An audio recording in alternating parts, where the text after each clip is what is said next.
This is your daily briefing, and you are most welcome to it. In a move that will surprise nobody than the cast members of the Wheel Tappers and Chancers Club, ex-Princess Harry Markle and ex-Prince Meghan Markle have yet again decided to throw rose petals out of the sedan chairs to the peasants by announcing that the term Mexit, quote-unquote, is misogynistic. Quote-unquote, where I take great offence and exception to sexist terms created by trolls and other members of the hoi polloi, complained the ginger ex-male who gave up his masculinity, military service and Dick Francis novels to pursue a new life under woke CRGT. Quote-unquote, I may enjoy living under the cosh, but it's not really as if I actually served in the front line in Afghanistan, partied in Vegas, and snorted cocaine off strippers' asses, whilst actually dressed up as a Nazi, the ginger exclaimed.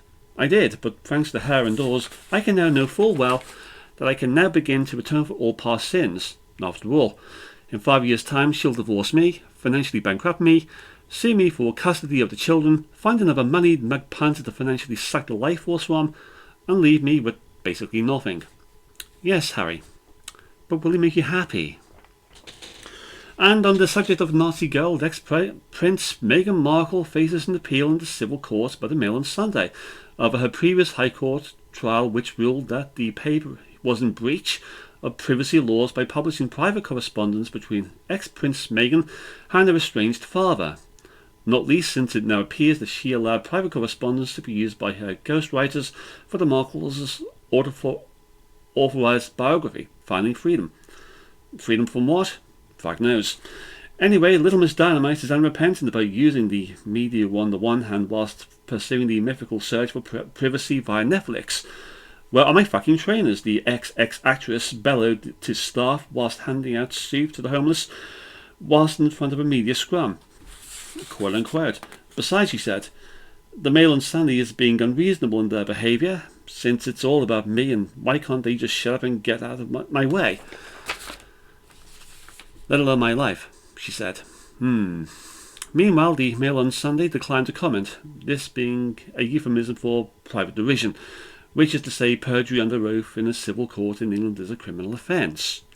In other court circulars, a senior aide to Prince Charles has resigned this week after it was revealed he offered a UK passport and a knighthood via the prince to a Saudi Arabian donor, which, putting it mildly, is illegal. This even before we get to the accusations of rape surrounding fugitive Prince Andrew, alleged by his alleged victim Virginia Giuffre.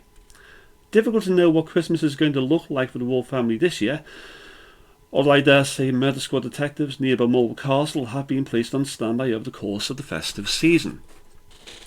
On the subject of mindlessness, the BBC have broken off all connections with gay lesbian campaign group Stonewall. This over concerns that the group's campaign of terror and threat against anybody or anything that believes that anybody who states and believes that transgenders don't actually exist. After all, it's not as if a person can change the gender of their own DNA and chromosomes. Quote unquote, give me full agreement and validation of my questionable as ambivalacious gender, or I'll shout at you with my rainbow-covered megaphone, screamed rainbow flag-wearing Nancy Ritter, spokeswoman spokesthing for the Light on Their Feet pressure group.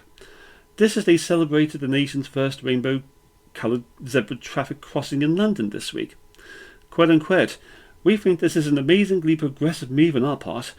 We always wanted the rainbow-coloured LGBT flag set of traffic crossings, and here they are, she triumphed. Indeed, I can't wait for motorists in the capital to drive over the flag and accidentally express their disapproval. Local news, and 4 Muslim terror suspects were arrested by the anti-terrorism squad on Sunday after a Muslim bomb belt-wearing terrorist blew himself after trying to force a private hire taxi into driving his cab into a local cathedral. Thankfully, the taxi driver, David Perry, drove the taxi to the car park of the nearest hospital, thereby averting a terrorist atrocity. Somewhat a hero, to say the least. Sadly, the woke CRGT head of Merseyside Police had to undermine reality by appealing to the public not to speculate about the 4 suspects and the dead bomber. They were Muslims, love. Come get me. After all, nothing screams jihad quite like the idea of a bomb belt-wearing kidnapping terrorist abducting a taxi driver in his cab and forcing him via threat of violence to drive to a target.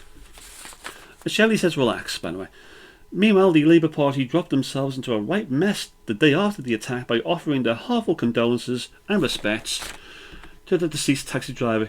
He was released from hospital on Monday and is now currently at home recovering from superficial injuries with his family. And finally, back on the greenhouse, and the Prime Minister celebrated the conclusion of the COP26 climate change conference in Glasgow on Sunday in finally achieving nothing whatsoever. It's an original achievement in going all out to achieve nothing, said Shirley at a Downing Street press conference, wearing the facial demeanour of a student on day release from his Oxford college. This to seemingly nobody in particular. Why, he said, flying to and from Glasgow whilst burning thousands of gallons of fossil fuel is a type of immoral and hypocritical parry that only I could make with a straight face, said by the Prime Minister, with a straight face. Naturally, I shall continue to use fossil fuel burning cars on a daily basis to set a two-faced immoral example to the nation for the public to follow.